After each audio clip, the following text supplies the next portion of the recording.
আসসালামু আলাইকুম। বাংলাদেশ এখন খুবই বিপদের সম্মুখীন। আর এই বিপদটা সৃষ্টি করছে কে? আমরা নিজেরাই। আর তার বড় সিলট্রম কি? যে ভারতীয় গণমাধ্যমে দাদাবাবুরা এখন উল্লাস করতেছে বাংলাদেশকে নিয়ে। যেহেতু তারা উল্লাস করতেছে, সুতরাং বোঝেন যে আমাদের ভিতরে বড় ধরনের কোনো সমস্যা সৃষ্টি হয়েছে। আরও সেই বিষয় নিয়ে নাকি প্রফেসর ইউনূস পদত্যাগ করতে যাচ্ছে, এসব বিষয় নিয়ে। তার আগে বলি, আমরা বাংলাদেশিরা এমন একটা জাতি, পৃথিবীতে খুবই নগণ্য।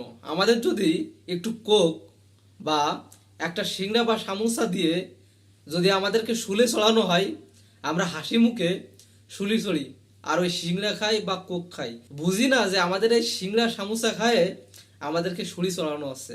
আর যার কারণে আর স্বাধীনতার 50 বছর পার হয়ে যাওয়ার পরেও বাংলাদেশ তার সেম পজিশনে আছে, কোনো ডেভেলপ হয়নি অন্য অন্য বিশ্বের তুলনায়, বরং ডিমোশন হয়েছে দেশের।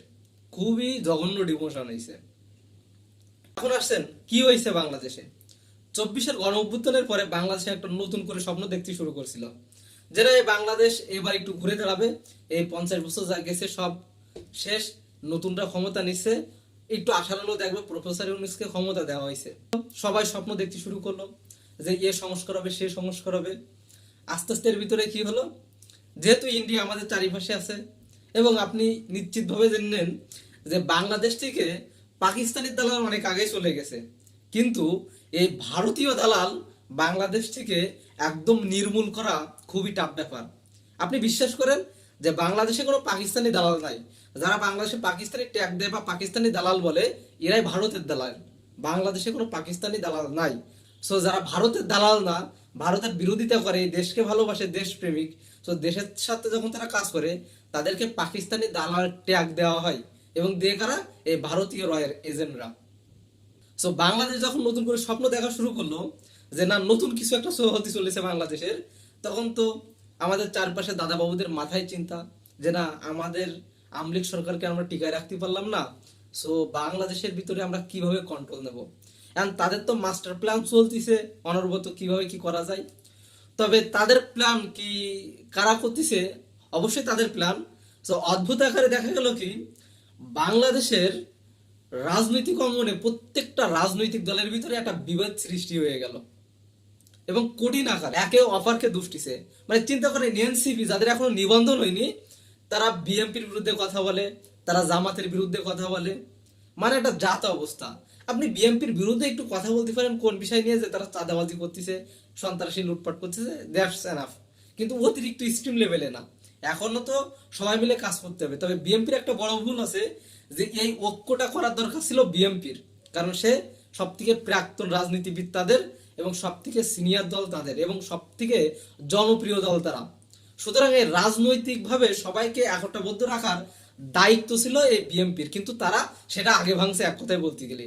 এবং তাদের কথা এক কথা, তারা ক্ষমতা চায়, তারা বাংলাদেশের কোনো সংস্কার চায় না। তাদের অনেক নেতাকর্মীও বলছে যে এই সংস্কার আমরা মানবো না, আমরা সব চেঞ্জ করে দেব। মানে এত বড় গাদ্দারিরা। বিএনপির প্রতিষ্ঠাতা জিয়াউর রহমান বাংলাদেশ স্বাধীনতার পরে যদি কোনো রাজনৈতিক নেতার ভিতরে সঠিক বাংলাদেশ নিয়ে স্বপ্ন ছিল, সব থেকে শীর্ষ পর্যায়ের নেতাদের ভিতরে, সেটা হলো জিয়াউর রহমান, বিএনপির প্রতিষ্ঠাতা। কিন্তু সেই জিয়াউর রহমানের আদর্শ বর্তমানের বিএনপির নেতাকর্মী ধারণ করতেছে কিনা আমার জানা নাই। তবে খালেদা জিয়া, তারেক রহমানের ভিতরে তেমন কোনো কিছু নাই। তারা অবশ্যই তার বাবার বা তার স্বামীর আদর্শ ধারণ করে। তাদের দেশপ্রেম নিয়ে আমাদের কোনো সন্দেহ নাই, তারা তারা প্রমাণ দিছে। কিন্তু তাদের যে নেতাকর্মী আছে, তাদের অনেক সমস্যা। তারপরে আসেন এই যে নতুন ইয়াং যেসব নেতা জন্মাইছে, তাদেরকে স্যালুট, যে তারা এমন বড় একটা বিপ্লব আমাদেরকে নিয়ে এনে দিয়েছে। সো এই জন্য তাদেরকে সারা জীবন কি এই কৃতজ্ঞতা তার প্রকাশ করতে হবে, এর কোনো বিকল্প নাই, এবং তাদেরকে সম্মান এই জন্য দিতেই হবে। কিন্তু তারা কয়েকজন উপদেষ্টা হয়ে কি বলছে, দিল্লির দাসত্ব করি নেই এবং পিন্ডির দাসত্ব সামনে করব না। একজন বলতেছে জামাতকে ক্ষমা চাইতে হবে, ইয়ে করতে হবে। আরে ভাই, জামাতকে যদি এখন ক্ষমা চাইতে হয়, তাহলে এই 54 বছর কি করছে, বা তাদেরকে কেন রাজনীতিতে ইনক্লুড করা হয়েছে, তাদেরকে কেন সেই সময় মাইনাস করা হয়নি? এখন যে প্রজন্ম জামাত করে, তারা কি কোনোইভাবে 71 সাথে জড়িত? তারা কি 71-এর সন্তান? তারা তো এখন নতুন বাংলাদেশের, তারা তো বাংলাদেশ রাষ্ট্রে জন্মগ্রহণ করেছে এবং বাংলাদেশকে ধারণ করে ছোটবেলা থেকে এখনো পর্যন্ত। এবং জামাত ইসলামকে নিয়ে তো সন্দেহ করার কিছু নাই, তাদের দেশপ্রেম নিয়ে। কারণ বাংলাদেশে এই পর্যন্ত 71 পরে যে কটা বিপ্লব হয়েছে সব কটা বিপ্লব জামাত ইসলাম ছাড়া কোনো বিপ্লবই হয় নাই। আপনি 96-তে বলেন আর 24-এ বলেন আর যখনই বলেন যে বাংলাদেশে 71-এর পর যে কটা বিপ্লব হয়েছে যে কটা আন্দোলন হয়েছে সব কটা আন্দোলনে জামাত ইসলাম অতপ্রতভাবে জড়িত এবং তাদের সব থেকে বড় অবদান থাকে। জামাত ছাড়া বাংলাদেশে বড় কোনো রেভলিউশন সম্ভব হয়নি আর সামনে ইনশাল্লাহ হবে না। এটা আপনি মিলাই নিয়েন। এবার 24-এর গণ অভ্যুত্থানে দেখেন যে 158 জন সমন্বয়কের ভিতরে বলা হচ্ছে যে 108 জন শিবির ছিল। এবং দেখেন আপনি দেখেন যে সাদিক খান থেকে শুরু করে এক শিবির যত যা আছে অনেক শিবিরের নেতাকর্মী ছিল, কিন্তু অন্য কোনো রাজনৈতিক দলের বড় কোনো শীর্ষ পদের নেতাকর্মীকে সেইভাবে আন্দোলনে দেখা যায়নি। এবং মাস্টার মাইন্ড বলা হয় যে শিবিরের এই নেতাকর্মীদের, কিন্তু তারা কিন্তু ক্রেডিট দাবি করে না। তারা বলে এটা সবাইকে, এবং এর মেন মাস্টার মাইন্ড কারা, যে শহীদরা। দেখেন যে যাদেরকে আপনি বলতেছেন যে যারা কাজ করছে ভালো, তারা নিজেরাই বলতেছে যে না এটা আমরা না, এটা সবাই করছে। এবং যারা কাজ করেনি তারাই আবজেসি বলতেছে যে না আমরাই বড় কিছু করছি। কাজ সবাই করছে, একদম যে করি নাই তা না। সো এই ফাটল তারা ধরানো শুরু করছে। এই যে মাহফুজের মতো এই যে ঝান্ডা মাহফুজ, মানে কি বোঝে এরা বুঝি না। মানে 2 দিনের বইরাগে ভাতের কয় অন্ন, মানে জিনিসটা অবস্থা হয়ে গেছে। তাই একটা দেশ নতুন করে রেভলিউশনের মাধ্যমে একটা দেশ মুক্ত হয়েছে। সো এই দেশ গত 50 বছরে কিছুই পাই নাই। সো এই দেশকে কিভাবে আমরা খাড়া করবো একতাবদ্ধভাবে, তাই নিয়ে চিন্তা করব। কোথায় কি কার কাছে কার ক্ষমা চাওয়া উচিত, কার কি পলিটিক্যাল পজিশন, আমরা সেই পুরনো কাসন দিয়ে গুতাচ্ছি। আমরা যদি এখন সেই পুরনো কাসন দিয়ে গুতা দিই থাকি। তারেক রহমান 2001 সালে একটা পত্রিকার প্রতিবেদনে বলছিল যে বাংলাদেশের মানুষের সব থেকে আগে প্রয়োজন তাদেরকে বাসস্থান, তাদেরকে খাদ্য, তাদেরকে ফিনান্সিয়াল ভাবে এস্টাবলিশ করা। সো কে যুদ্ধ অপরাধী, কে যুদ্ধের সাথে সংশ্লিষ্ট ছিল কি ছিল না সেটা পরে দেখবো। আগে বাংলাদেশকে পরিপূর্ণভাবে গঠন করে বাংলাদেশ রাষ্ট্রটাকে খাড়া করে তারপরে দেখবো। জার্মানি নাৎসি বাহিনীর বিচার হয়েছে কবে, যে দ্বিতীয় বিশ্বযুদ্ধের 40 বছর পরে, যখন জার্মান কিছুটা শক্ত অবস্থানে আছে। আর এখন 50 বছর পরেও আপনার দেশ সঠিক না, আপনি সেই 71 নিয়ে পড়ে। এই যে ট্যাগিং এর রাজনীতি, এই রাজনীতির কারণেই তো শেখ হাসিনা পদত্যাগ হয়েছে এবং শেখ হাসিনা দেশ ছেড়ে পালাতে বাধ্য হয়েছে। এবং আপনারাই তো এই ট্যাগিং ইস্যু করে বা ব্যবহার করেই তো এই রেভলিউশন ঘটালেন। এই যে রাজাকার রাজাকার যে স্লোগান, এই রাজাকার রাজাকার স্লোগান তো শেখ হাসিনার এই ন্যারেটিভ থেকে উঠে আসছে। এবং যে ন্যারেটিভটা ছাত্র জনতা কাজে লাগে শেখ হাসিনাকে দেশ থেকে হঠাৎই বাধ্য করেছে। এখন আপনারা যদি পড়ে ছড়ে আবার সেই পুরনো কাসন্দি তোলেন, সেই পুরনো কাসন্দি নাড়াচাড়া করেন, তাহলে এই দেশটা আগাবে না। আর আমাদের দেশের নেতাদের সব থেকে বড় সমস্যা যে একটাও দেশ নিয়ে ভাবে না। সবাই রাজনীতি করে একটাই ধান্দায় কিভাবে টাকা লুটপাট করে বিদেশ যাবে এবং নিজের ফিনান্সিয়াল এস্টাবলিশ করবে। মানে কেউ কোনো কোন কি দেশ নিয়ে কারো ভাবার চিন্তা নাই। আর আমাদের দেশের মানুষ এতই মূর্খ, বা এদেরকে এমন ভাবে তৈরি করা হয়েছে যে এদেরকে আপনি সামান্য সিংড়া এবং একটা করে বিড়ি বা আপনি যদি কোক দেন তাহলে এরা সব ভুলে যাবে।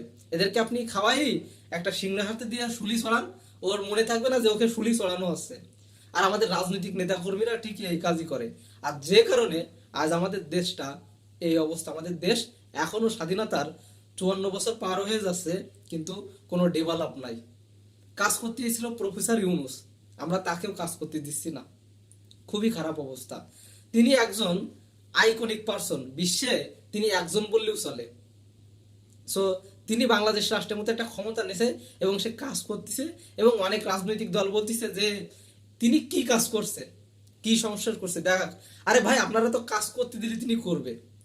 এমন কোনো দিন নাই যে দিনে দিনের পর দিন আন্দোলন হচ্ছে না ঢাকাতে, সে কি আন্দোলন সামাল দেবে নাকি রাষ্ট্র সংস্কার করবে। এবং এক একজন এক এক রকম উদ্ভট টাইপের সংস্কার নিয়ে আসতেছে। মানে সব পরিকল্পিতভাবে কিভাবে এই সরকারকে ব্যর্থ করা যায় সেই জায়গায় সবাই উঠে পড়ে লাগছে। আর যার বড় আমি দায়ী দেবো বিএনপির। বিএনপি বাংলাদেশের সব থেকে জনপ্রিয় একটা দল, তাদের উচিত ছিল সবাইকে সুসংগঠিত করে এই দেশটাকে পরিবর্তন করার, কিন্তু তারাই সব থেকে এই সরকারকে অসহযোগিতা করছে। এবং তারা আবারও আজকে হুমকি দিচ্ছে যে কি সামনে ডিসেম্বরের ভিতর নির্বাচন না হলে এই সরকারকে তারা অসহযোগিতা করবে।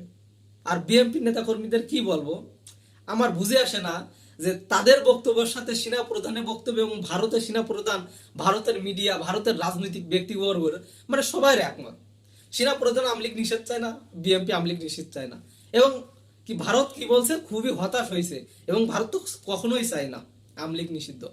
বিএনপি দ্রুত নির্বাচন চায়, সেনা প্রধান নির্বাচন চায় দ্রুত।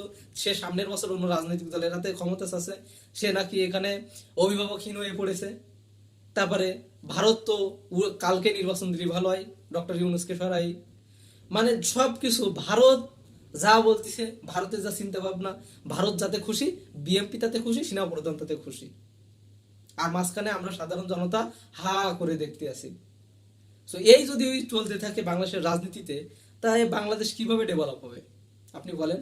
কিভাবে প্রফেসর ইউনূস সংস্কার করবে? সো যাই হোক, আমি সবাইকে অনুরোধ করব যে আমরা এই সবার পিছনে হটে বা সবার পিছনে না যে নিজ নিজ জায়গা থেকে চিন্তা করি এবং সবাই ঐক্যবদ্ধ হই কিভাবে রাষ্ট্রটাকে সংস্কার করা যায়। এই সুযোগ বাংলাদেশে আর আসবে না। আর এই সুযোগটা যদি আমরা নষ্ট করি তাহলে বাংলাদেশে আরো সামনে জুলাই আসবে, আরো আগস্ট আসবে, আরো এই অভ্যুত্থান ঘটবে, আরো হাজার হাজার নিরীহ মানুষের প্রাণ যাবে। কিন্তু এলিট যারা, নেতাকর্মী যারা, তাদের কোনো সন্তানেরও কিছু হবে না, তাদেরও কোনো লোম ছিঁড়া যাবে না। তারা হয় ইন্ডিয়ায় আশ্রয় নেবে, তারা রয়ের এখানে তুষ্ট পুষ্ট হয়ে তারা রয়ের টাকায় খাবে দাবে, বিপ্লব শেষ হবে, তারা দেশে আসবে, তারা বড় বড় নেতা হবে, আবার দেশটাকে ভারতের হাতে তুলবে। এইভাবেই চলতে থাকবে। সুতরাং ওই একটুখানি খিচুড়ি বা একটুখানি সিংড়ার লোভে কোনো নেতার পিছনে ছোটেন না। যার সে ব্যক্তিগত কাজ করেন এবং সরকারকে সহযোগিতা করেন যাতে সে পূর্ণভাবে সমস্যা করতে পারে, সামনে যাতে কোনো সরকার ফ্যাসিস্ট না হয়ে উঠতে পারে, সেই কাজই যাতে সে করে যাইতে পারে। যে কারণে তার পিছে আমরা থাকবো এবং তাকে সাহায্য করব এবং ভোট দেব। আমরা ভোটের দিনই সিদ্ধান্ত নেব যে কোন ব্যক্তিকে আসলে ভোট দিলে সঠিকভাবে দেশ পরিচালনা করতে পারবে এবং সামনের বাংলাদেশটাকে আমরা এগিয়ে নিয়ে যাব। সো খুদা হাফেজ, ভালো থাকবেন সবাই।